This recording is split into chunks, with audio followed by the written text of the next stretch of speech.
Hello, everyone. This is William Del Pilar, and welcome to your Thursday evening conservative talk. This is Fired Up, and we got a heck of a show for you.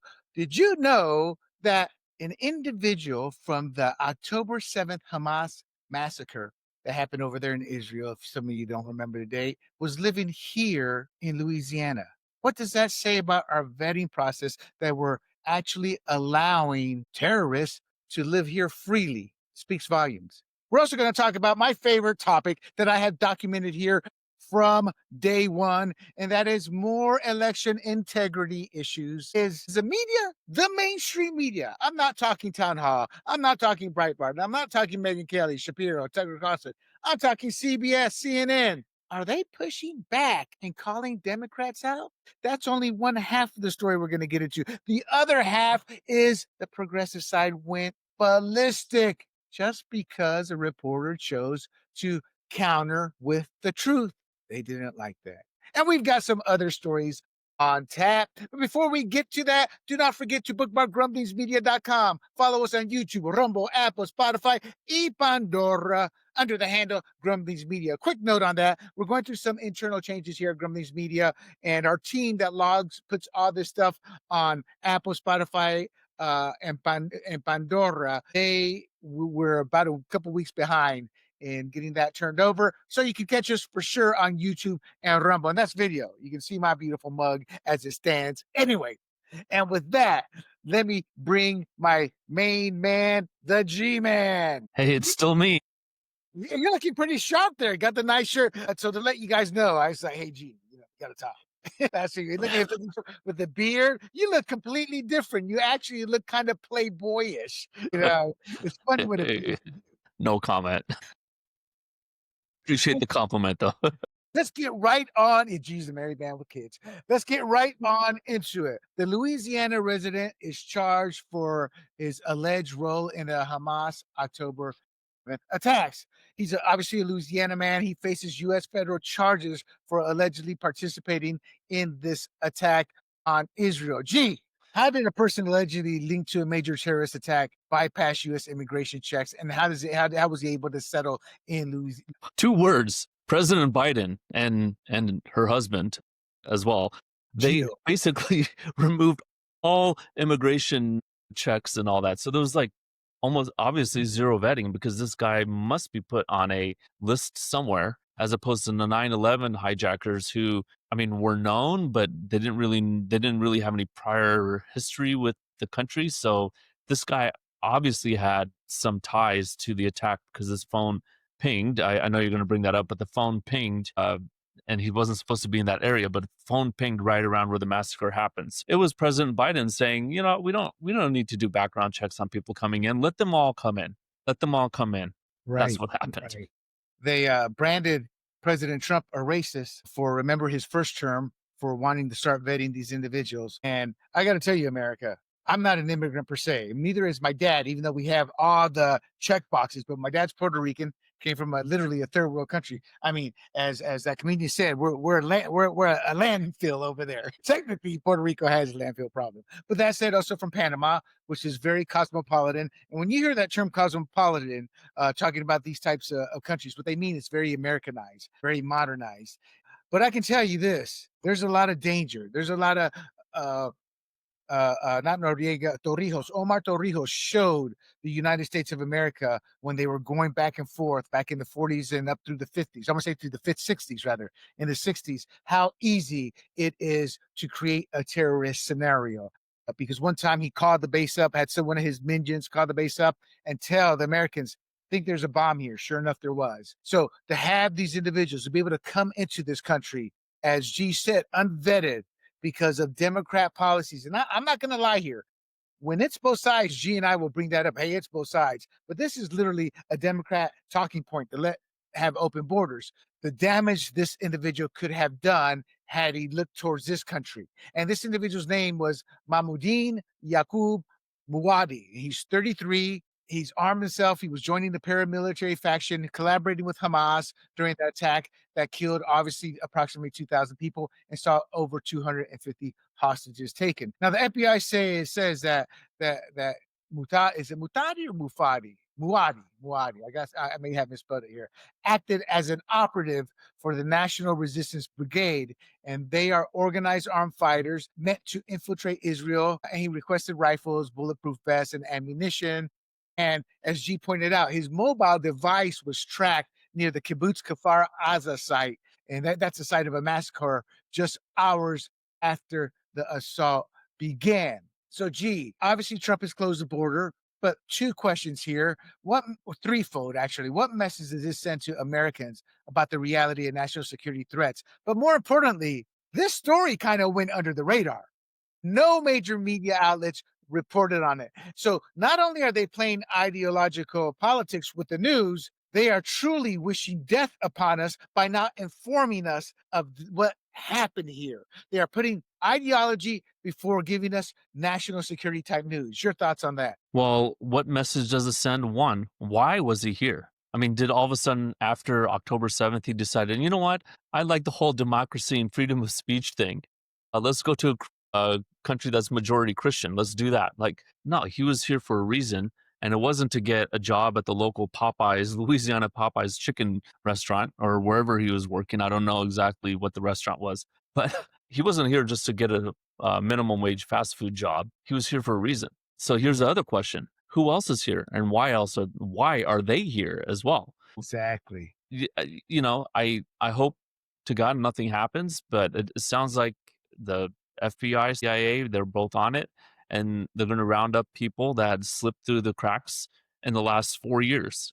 It's terrible that this happened, and obviously, allegedly, he has not gone through court of law or anything, but I think they got something on this guy that's pretty convincing. It's in my notes you have local communities, especially in Lafayette, they're reeling from the news that someone facing such charges could work and reside among them. And we've been hit close to home. We had the Jewish rabbi murdered here in San Diego and Poway, which is very near to us. In Riverside, you had the Islamic terrorists there some years back. So this is devastating news because the lives these individuals could take. And let me inform you guys an ugly truth that you won't hear Democrats or libertarians talk about. When our borders were wide open, I want to say going back to Biden for sure, but who knows how far back.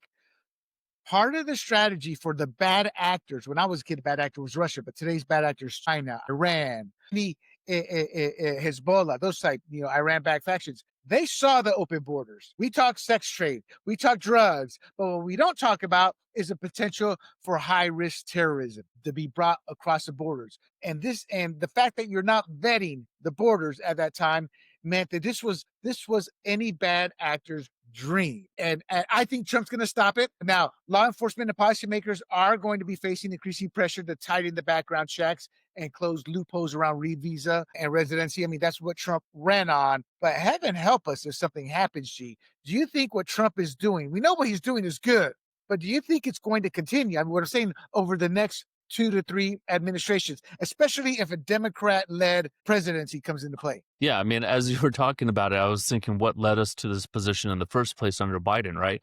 And the first Trump term, I think even a lot of Republicans thought this, maybe it was a fluke that he won. And there was such TDS that once Biden got in, they basically went all the way to the other side, right?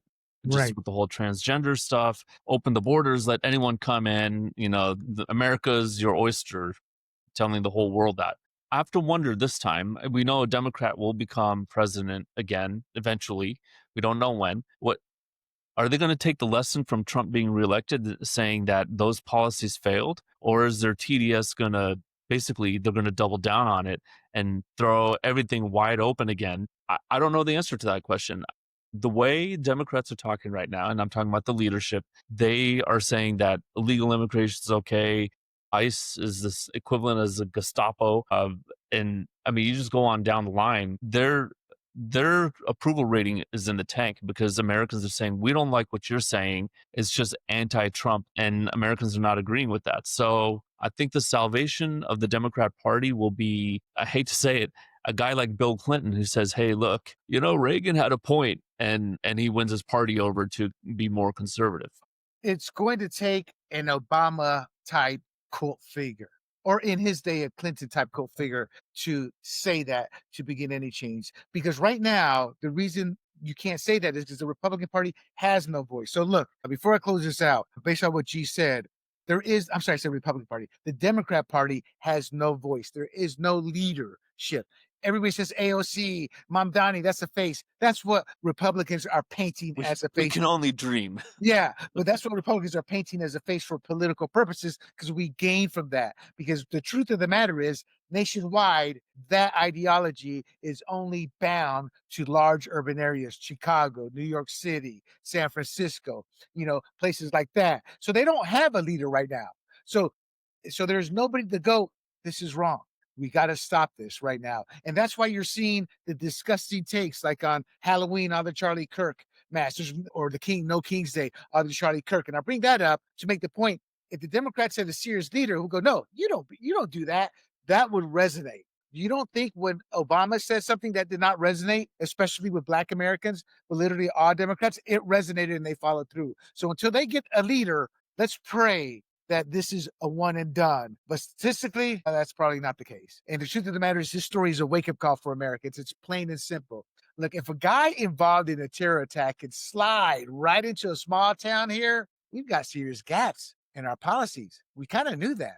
But fraudulent visas shouldn't be an open door pass for anyone, let alone someone linked to Hamas. But that's what Democrats are pushing for. Our security checks, they do need tightening. Trump is doing that, but they need more and fast. This isn't just a headline from overseas. It's our reality. The bottom line, our own backyard isn't immune, and it's time to stop acting like it is. All right, G, let's talk about my favorite topic, election integrity concerns. Non-citizen voting and ballot security issues continue to surface nationwide. And people, I always bring this up for a simple reason. It's happening. There's no debate on that, despite the fact, and this is how the debate goes. There's no voter fraud. There's no this. And then when you bring up a few cases, oh, that's just isolated. That's the go-to answer. But it's not isolated. We just don't know how big it is because it's never been tracked. So election security keeps making the headlines. And the stories we're going to talk about here, 3 of them, that's just the tip of the iceberg, especially when you go back to what I've documented over the lifespan of this podcast. And they should be making headlines, but they're not. They're buried by the mainstream media. But there's growing evidence, and it does nothing but highlight the vulnerability of our U.S. election processes, ranging from non-citizen voter registration, and I'm being polite, it's illegal alien voter registration, to ballot insecurity issues. G, Ohio's case, 1,000 non-citizen voters, as they put it, were found to be registered, and they're saying that some of them voted. It's one of the largest registration exposures recorded. Do you think there are worse cases to be found? And do you think the DOJ involvement in this can maybe start to curb this with our own homegrown California Harmeet Dillon pushing some of this stuff? Do I think there's worse cases to be found? Let's remember, Ohio is a red state. And so we know that they're clamping down on it, but it's going to be found in every state. But think of a blue state like California. When I go to renew my license, they ask me, do I want to register to vote? I think it asks everyone that. I don't think your immigration status matters, right? Because it didn't ask me for my immigration status. I was applying for my license. Legal immigrants can get licenses here. And it then asked me, do you want to register to vote? And then I said no, because I didn't want to put my I'm already registered to vote, but I didn't want to put my information in that system. So I think California is probably a cesspool of people who are not allowed to vote, whether they're immigrants that are not citizens or they're illegal immigrants. Neither can vote. You have to be a citizen. And it just reminds me of the time I hear that. I think it's like 1 out of 2 men think about the Empire of Rome and why it fell like every other day. It's some weird statistic like that.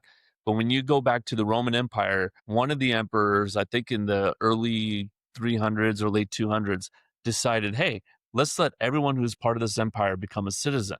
That includes all the Franks and the Germans, Germanic tribes, I should say, not the Germans, but the Germanic tribes. They all became citizens. And it just watered down the notion of what a Roman citizen was, right? So we're headed down the same path. I don't think we should be that stringent that we don't allow other people to become citizens, but this is not the way to do it. The rule is citizens vote. And I think there's Look, I think Harmeet and her team of people can put a dent in this, but I think it's way more widespread unless we force some kind of voting rights law that says, look, you need to present your ID, which proves you're a citizen when you go to vote. I think that's fair. And just give everyone who is a citizen a free ID. So no longer Right. is there a poll tax, even if it's $10 to get an ID. Look, you're paying zero, you get your ID for free. And now we know who's voting and that you're allowed to vote, and your vote should be tied to your name, I believe. There's probably going to be disagreement there. We want voting to be anonymous, but I think it should be tied to who you are so that we know what vote you casted. And if there's an issue, we can remove that vote. I agree. I agree. And for the audience, there were 1,145 non-citizens that were registered on voter rolls after checking the Bureau of Motor Vehicle Records. This happened here in California as well. And this is, see, no matter what they want to tell you, personally do not think an illegal alien should have any rights in terms of being able to work here. They're taking jobs. And it's not the jobs that y'all want to say, Democrats want to say that we won't do. One, that's a fallacy. Mark Levin proved that years ago and breaking down the numbers. But two, $300,000 Florida school board advisor. Superintendents. And it just came out. I didn't put it down, but a couple of days ago, I read some woman had a job as a teacher. These are not jobs that we don't want to do, So giving them the ability to vote, and then Democrat and blue states, even red states, as G said in Ohio, going because they're Governor Weiner, I can't remember the Wine or something like that. He was actually what you would call center left. He was more rhino than he was actual conservative. And what happens is you get ballots sent to people who are registered. They don't properly check to make sure if they're citizens when they go vote. And that's a problem. So not some non-citizens actually tried to vote. And all these cases have been referred to the Department of Justice. And we talked about this last week or a couple of weeks ago. Minnesota has a driver's licenses for all law. And that lets all undocumented immigrants get licenses that look identical to citizens. And these are valid voter ID. And Minnesota's election director admitted that these IDs can't be flagged at polling places. Now, they say lawmakers in Minnesota are scrambling to close a risky loophole, but I wouldn't guarantee it, but I would pretty much say, statistically speaking, Tim Walz will take his sweet time to sign anything the legislature passes. Now, there were also 300 mail-in ballots for a special election that disappeared. We talked about this too. I'm bringing these back up to go, this isn't a one and done in Ohio. There's a track record, and this is just over the month of October. And I bring this up because in 2020, in a couple weeks, a lot of states are going to have elections for whatever is happening in their states. And over 300 mail-in ballots for a special election disappeared from a homeless encampment. What they were doing in a homeless encampment is beyond me. Now, officials launched investigations. These investigations will go the way of Joy Reid's homophobic take she made on her blog that MSNBC was investigating, and we never learned what happened. It's a Democrat-led state. Gee, how much confidence do you have that these investigations will take place in here, California, and that Tim Walz will be anxious to sign laws to tighten up election security? Yeah, you don't even have to ask the question. I think it's obvious. Zero. But here's the difficulty, Democrat. I was watching this thing on CNN. Democrats have a really hard situation to defend, right? So they're trying to claim that there's zero fraud, right? Right. And so I saw on CNN this, I think it was Scott Jennings saying, well, they found a ballot in whatever state it was, and I forget the exact details. And she goes, one. You found one. It's like, okay, look, Democrats, you have to defend the idea that there's zero fraud. And Republicans are saying where there's one, there's probably two. And where there's two, there's probably three. And where there's three, there's probably a million. I mean, it's either zero or non-zero. And so the Democrats have to fall back to a position of, okay, well, it's not big enough to influence elections, but we've seen presidential elections hang on 500%, right? Hanging chads and all that. So there's questions around that vote counting process. But so, yeah, I think blue states are riddled with issues, and they're not going to fix them because it plays to their benefit. Because blue states, you look at, okay, so what is California trying to do? Trying to make it all Democrat state, right? Even though 40% of us are conservative, it's going to be blue all the way. Every single gerrymandered line, Prop 50 passes, everyone's going to be Democrat. So legal immigrants, they're going to come in. They don't care Republican, Democrat. They care who's handing me money. Who's That's giving me correct. free food? Who's giving me free healthcare? Who's giving me free tuition, which citizens don't get, or even legal immigrants don't get, but illegal immigrants get free tuition to these colleges. That's what they look at. And then that's how they, if they vote, if they commit fraud, they're going to vote for the one who, you don't bite the hand that feeds you. Exactly. Exactly. All right, let's close this one out here. It's happening there. Look, people, here's the thing. These aren't just news stories, they're warning signs. And look, baby, they're flashing bright as bright can be. And let me remind you, Democrats, of something. Y'all were talking 2024. Where did those 12 or 16 million votes that Biden got in 2020? We need an investigation. Oh, yeah, because you'll find out those votes likely never existed. Non citizen on voter rolls, that's now a fact. That shouldn't happen, though, period. Ballots swiped from homeless camps? How does that slip through the cracks? Minnesota licensing loophole just hands the keys over to election chaos, which the mainstream media and Democrats will deny despite the volume of evidence. If the system isn't built for these threats, how can voters trust the results? They're not, as I just said, in 2024, and obviously we all know 2020. So fix the holes and show the work in how you fix the hose. Stop denying it. However, we know that's not what progressives want. They fight this every step of the way. But our history has shown voter fraud has been here from day one. And as Americans, we deserve more than just a shrug of the shoulders, and we'll look into it. We want, and now we should be demanding action. All right, G, let's get into One last word that just came to mind. You said Biden got 12 million more votes than, the Messiah, Obama. And those same 12 million people could not show up to make history to elect a woman of color. That's interesting. Go ahead. Back in the 80s, things that make you go, All right, let's go into some fun stuff. CBS scraps race and culture and faces blowback over the layoff fallout. So CBS shut down.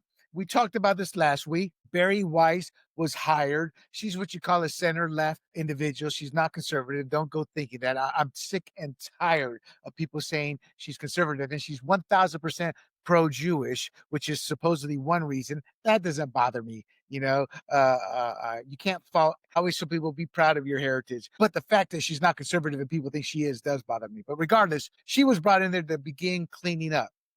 Last week, our peer, Annette Ross, and I talked about how she's going to be set up to fail. It's just too big, too much power. Well, we saw a little bit of Annette and I were wrong, because what happened here is CBS is eliminating its race and culture reporting division. That was just done this past week, and immediate layoffs were announced. Several CBS shows were canceled alongside staff reductions, and it's part of her job in the broader newsroom overhaul that Barry Weiss is beginning to implement, and it's marking a fundamental editorial shift.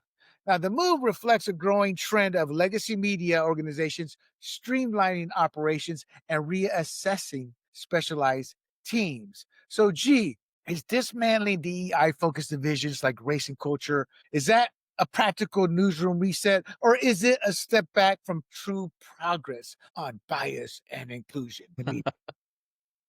Look, we're talking about CBS. So CBS, let's think about, I forget the guy's name, but he interviewed Kamala Harris. Remember that I journalist? forget his name. Yeah. I'll find out why you talk. Yeah, but so he was interviewing Kamala Harris, and he asked a question about, I believe it was Israel and Gaza, and she gave this long word salad answer, and then they cut, I think, a minute and a half, so she could just give a 15-second concise answer. And I believe they also shuffled some parts of the interview around to make her sound a little more serious and intellectual. So Trump sues them, and now CBS, I think, sitting here going, wait a minute, we're losing viewership, we're losing lawsuits. Maybe we should just try to be tough on both sides, right? Because they're always going to be tough on Republicans. So let's just be tough on Democrats too. And you're going to talk about it here in a second, but Morgan Brennan, I watched her interview. Man, she went hard after Hakeem Jeffries. And I'm sitting there going, okay, well, I respect this interview. This is a good interview, although I think she really could have put the screws to him, but she did pull back a little bit. So I do think it is a way to get people to watch again. I think in the end, we're going to talk about that, G. So hold that thought. Yeah. But I just want to get your focus on the firing. So to move forward on this is Trey Sherman, he's a black associate producer for CBS Evening News, went public on TikTok and Instagram saying that only producers of color were let go from his team while white producers were reassigned. And obviously the left is saying, hey, that's racism, that's racism. And CBS issued an official statement denying any discriminatory intent. My take on it before I get yours is the division was all people of color. Human resources handles these type of issues if they come up. So of course it's going to be people of color. It's a division that was hired not for merit, but for gender and color and to be politically correct at the height of DEI. So these people were not replacing anybody. They're not irreplaceable. Others with more seniority, more qualifications were already there. But isn't this, how the false narratives get going and stay in front and center? Yeah. I mean, people forget the law of numbers, right? Okay, so a few years back, my company laid off the outsourced software team that we had hired. Hold on. And so you can say, whoa, everyone we fired was Indian. And then about 10 years later, a different company, they're Taiwanese people. And 100% of the people that we let go were all Taiwanese. Man, we must hate those people too. No, it just goes to, okay, if that's what your preference in hiring is, when you go to lay off, it's going to be the same thing. But here's the other part of it is if someone's hired because of their skin color, right? And I don't know that at CBS that this happened, but you can maybe guess that it probably did if they hired based on DEI. But if you hire them because of their skin color and they're not that good, and I don't care what skin color you're talking about, they're not that good. In the end, you go, you know what? When we had to cut people, we got to let you go. You just don't know how to do the job. Is it because I'm Indian? You're firing me because I'm Indian. No, I'm firing you because you're no good. Exactly. And here's the other thing. These are union-led organizations, meaning the people are represented by unions. And what Trey is conveniently forgetting is in unions, 99%, if not all of them, you keep your job based off seniority. And the people with the least time there are the first ones gone. This was what, 2022 when I said this division did not start until 2020, right around there. So they had no seniority. 10 years the term, but yes. Yeah, so journalist organizations and advocates for DEI and media, they're voicing concern and called for further transparency from CBS. Gee, how transparent can CBS get? I don't know. I mean, I really don't. And other networks and corporations are reevaluating or they're dissolving similar DEI focused units. Now critics are saying that these units were always intended more as PR and risk management than genuine transformative inclusion efforts, prompting questions about the future and effectiveness of identity-driven divisions. Now, what that means is they're like, well, what's the purpose of these people? They're just there for one reason, So what's their future as companies downsize, or even if they grow?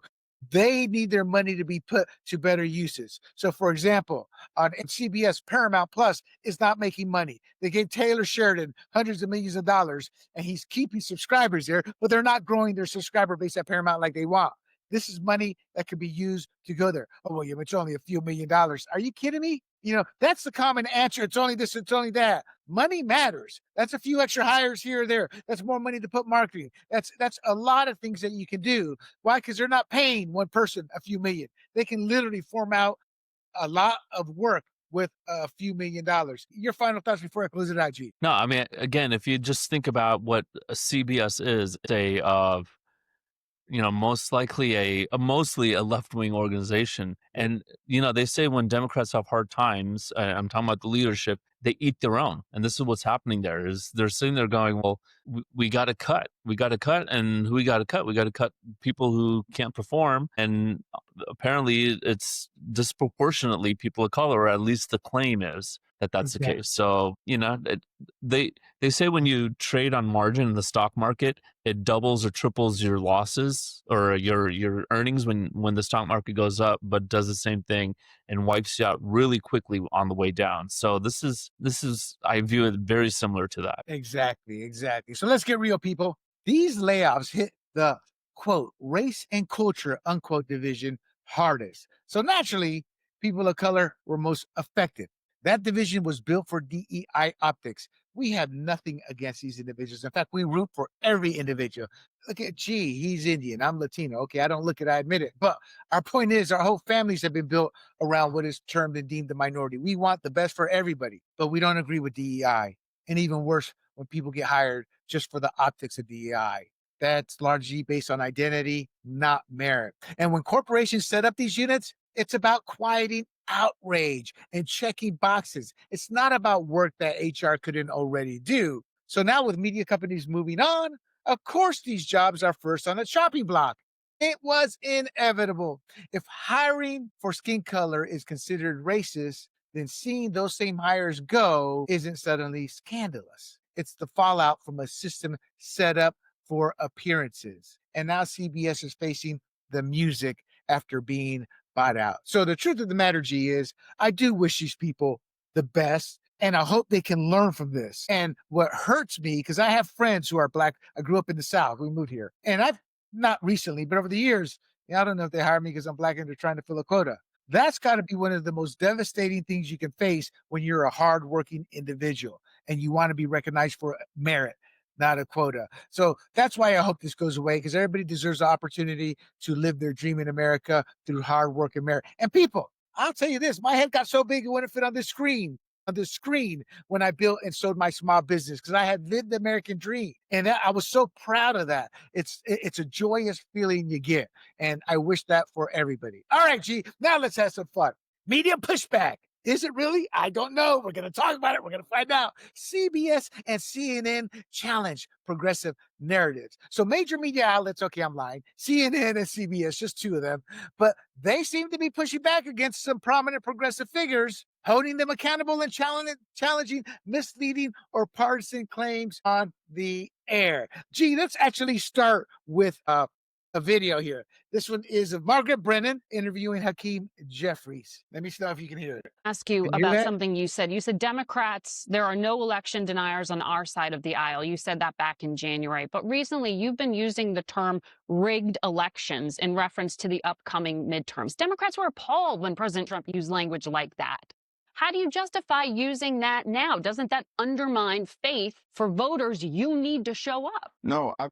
All right, G, before he responds, when I first saw just that scene, I was like, what the hell? Holy mackerel. I was blown away. What were your initial thoughts with Margaret, who's a beautiful woman, smart, sassy, serious. She's everything you want out of a journalist, but so far left, nobody had respect for her. So I was like, holy mackerel. Look at her now. I was like, did I accidentally tune to Fox News? That was my first thought. All right, let's keep going. I've been using that term in the context of Donald Trump's unprecedented effort to gerrymander congressional maps in a partisan fashion all across the country in order to rig the midterm elections and deny the ability of the American people to actually decide who should be in the majority as it relates to the House of Representatives. You know, Democrats are also going through. All right, so I want to give Hakeem Jeffries some credit here. He came back with he wasn't like some Democrats that you see, like Bernie Sanders or AOC or Jasmine Crockett. When they get pushed back, they start screaming and ranting. He came back with a good answer. But real quick, G, hearing him talk, he just doesn't strike me as a leader. He's like, oh, and that's not on him. Nobody can control their voice. But your quick thoughts on Hakeem Jeffries there. No, I mean, okay, so this is an interview where she's coming across pretty hot right here, and I'm talking like pretty intense. And so I think he's just, maybe that surprised him. That was my first thought. I think he was surprised by the intensity at which she came after him. But I've seen him at other places where he's speaking at rallies and he comes across, I don't know, a little more unhinged, or for Democrat leadership, that's leadership, quote unquote leadership. But that's a rally, though. They're expected to be like that. My whole issue here is he wasn't shocked. He wasn't thrown off. He was able to counter. I guess what I'm trying to say is I give him props. He maintained his cool. Yes, but he did his voice. I'm like, oh God, it's like Rosie. What's that actress? Rosie. It's like drives me nuts. All right, let's keep going. Democrats are also going through gerrymandering and redistricting. No. Well, Democrats are going to push back aggressively to make sure that we have fair maps across the country, not partisan gerrymandering, which Republicans have initiated in state after state after state. again, Hakeem did well with his comeback. He countered her pretty well. But the story here is how she was. Ooh, what happened to you, G? I'm here. No, it's not that. It's you disappeared on me. You're in the corner. No. No. All right, that'll have to do for right now. Okay, so is this sudden media toughness toward progressives? Is this a real shift, or is this just an isolated incident for ratings and a short-term scenario? I think it's the latter, and I think for CBS it might be a longer term shift. It'll last beyond the Trump years, just because I think they've been beaten down so hard. I know we're talking about the media bias, but Hakeem Jeffries, you gave him praise for coming back with a good comeback. But the reason why this is happening in the red states is because if you look at the Northeast states, they're solidly blue, even though 45% of them vote Republican, but they're all Democrat representatives, House of Representatives. So in states where you can do it, Republicans are following that playbook. So, you can do this. That's what's happening. I agree with Hakeem Jeffries. That's happening in the red states. But so going back to the bias, absolutely. Like, I think at CBS, this is here to stay. MSDNC, what is it going to be called now? They're never going to change. That is a mouthpiece for the Democrat Party. So I'm not going to see any reasonable change there at all. Okay, so G, let's say CBS creates this change to CNN slowly. We're going to talk about CNN and Jasmine Crockett in a minute. But what does this mean for the Democrats and how they shape their message? So, for example, Republicans are always, we talked about this a few podcasts ago. You weren't there. This was with Dennis Brennan, great guest. And he brought up a great point, how Trump's acolytes, they don't allow the journalists to create the narrative. If, for example, J.D. Vance, when I can't forget the lady who said, well, it's only a few apartment buildings that the gangs were taking over. He's like, do you hear yourself? He completely changed the tone. So what about Democrats? Most of them aren't savvy, not because they're dumb, not because they're idiots, not because they can't handle it. It's because there's a reason you want your politician to go to a lot of debates, to get a lot of scrutiny, to do town halls, because it trains them to be quick with the answer.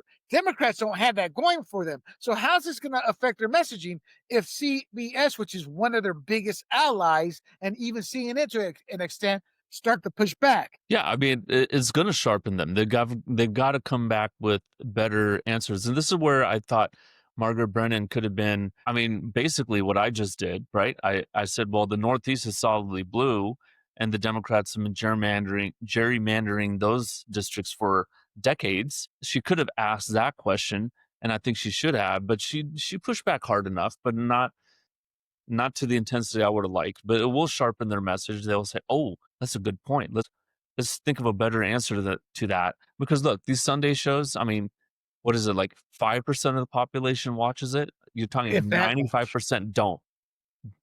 And maybe they'll watch it on YouTube. I think most people watch it with their favorite podcaster taking out a clip like us saying, look at this and look at the answer. We're talking about the media bias, but we could have done a whole clip on Hakeem Jeffries ignoring the gerrymandering, that's a hard word to say, gerrymandering that the Democrats have done in many of these states for decades. Right. Well, let's go on to Jasmine Crockett. This one's a little bit nuanced. You really got to pick up on it.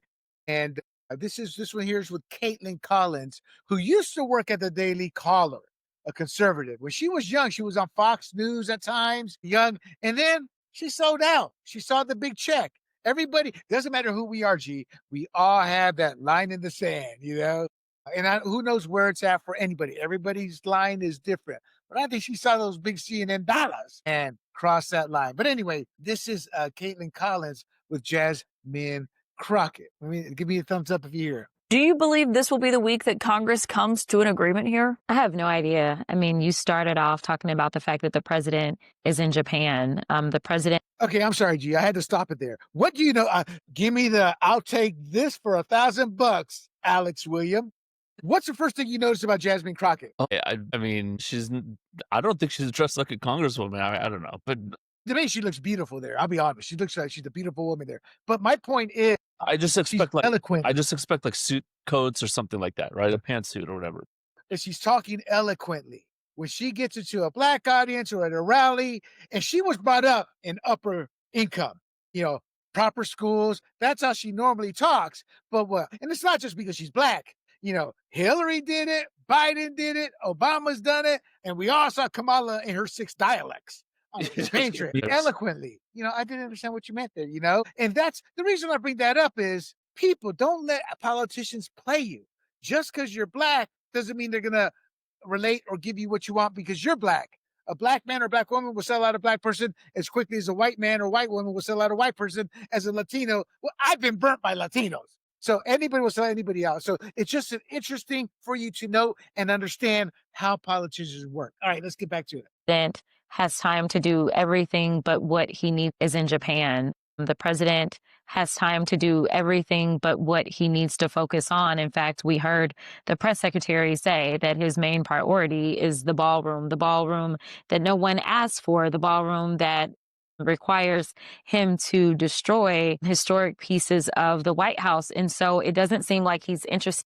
And that context of the comment from Caroline Leavitt, she was asked if the president was working on any other renovations when it came to the White House, and she was saying his focus was the ballroom.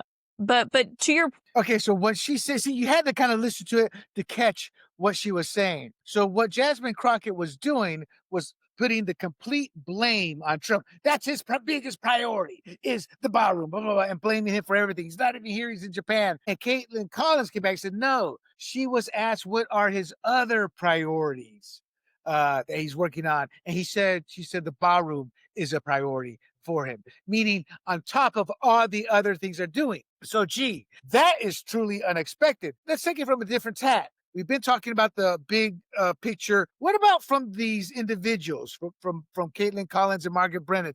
Do you think they enjoy doing this? Do you think they want to do this? Or do you think they have their hands tied and they know if I want to be here a year from now, I got to do this? Because for the audience, Dickerson, I forget his name. I think it's Eric Dickerson, the 60 Minutes or the CBS News, one of the co-hosts, is leaving at the end of the year. I don't know if he's being forced out or if he's choosing to leave. But do you think they're getting that message, or do you think it's just, hey, this is my job? Well, I think if you go back to the 2024 election, I will say Morgan Brennan, or is it Margaret Brennan? Margaret Brennan. She hosted one of the debates with Trump, hosted the debate with Trump and Kamala, right? And so I think there were allegations that, not allegations, it was, everyone saw it. They challenged Trump and they never challenged Kamala, right? So Trump would give an answer. And I think it was 3 or 4 times they're like, no, that's not true. We're going to fact check you. And so I also watched another one with Caitlin Collins having a town hall with Trump. It was Trump with the voters. And I believe they were GOP voters, right? So it's not just every voter, it was the GOP voters. This is 2023. So this is a year before the election.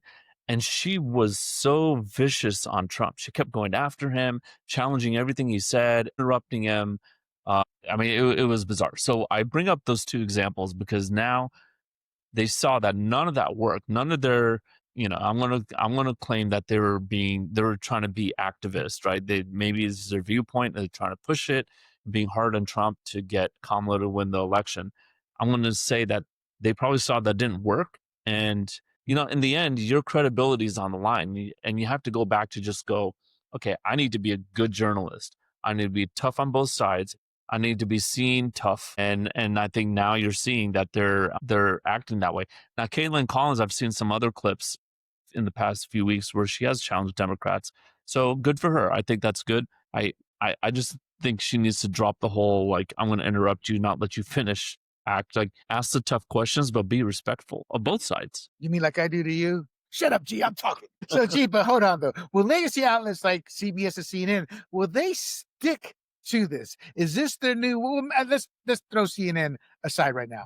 But will CBS with Barry Weiss, is this the new CBS? Because I'll be honest, they're trying to get Brett Baer on board to become the face of CBS. And if I'm Baer, that's like a wet dream, to be quite honest. Only because, look, he has a chance to be the new face that creates actual change. I mean, that's a big feather in your cap, and it brings instant credibility. Do you think this is CBS just temporarily, and the battle's just begun for that newsroom and the ideological move forward, or do you think this is going to stick? No, it's like a branch in the river, right? It's going to stick against a rock and be stuck there for a little while and then eventually go back down. So I give it to about 2027, 2028, late 2027, 2028, where they say, look, we need to get past the Trump era and we need to find a good Democrat to support. You know what? Maybe their saving grace will be someone like Stephen A. Smith, who's probably more of a centrist Democrat, and they can, I saw them groan there, but I don't see any other centrist Democrat coming out. I mean, maybe Josh Shapiro, and maybe they're talking a little more. Sorry to keep making you groan, but maybe they'll get a little more, pro-American in their views and not pro-global citizenship, which is what they think. They think, it's not fair that we have 25% of the wealth and we're 5% of the world's population. So we've got to share with everyone. Let them come here. Look, my dad came here from India. He wanted to come to America. He didn't want to bring the rest of India with him. And that wasn't his goal. And I think that's a lot of people. They come here because America is America. Right. And it's the land of opportunity. I'm sorry I'm getting off it. I think that's what drives a lot of these people. They say this is not fair. Share our wealth with everyone. And unfortunately, that means we got to share your wealth, according to their ideas. Redistribution. 28. Well, the reason I groaned is I've covered Stephen A. Smith for decades, being sports was my job, and he is who he is. He's a hardcore leftist who is an opportunist. And I don't say that in a bad way. That's his world he lives in. You're either an opportunist or somebody's going to stab you in the back and take your spot and move up. But he's not a Democrat. He talks all this garbage, and then come November, cha-ching, Democrat. And Josh Shapiro, look at his voting record. Y'all need to look at his vote. There's a faction out there who wants Josh Shapiro to run for Senate, for senator, to replace John Fetterman. John Fetterman, who votes 97% of the time with Democrats because he says one thing, they want to throw him off the reservation. And I literally mean reservation. And there's Josh Shapiro.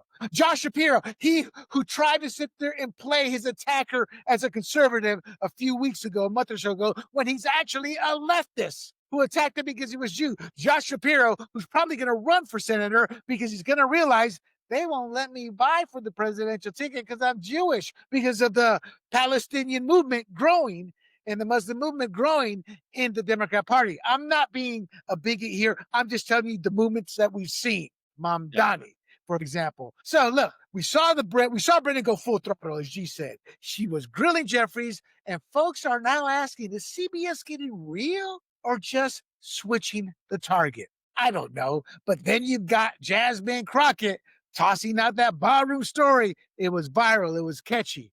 Totally off base and called out. And that's the wild part. Sometimes a fact check lands live, as we saw with Brennan. Sometimes it doesn't, as we saw with Caitlin. It was very nuanced. But by then, the Democrats' hope is that the story's already burning through cable news and social feeds. To the Democrats' detriment, Margaret Brennan, her story really caught fire and made Barry Weiss and CBS look good.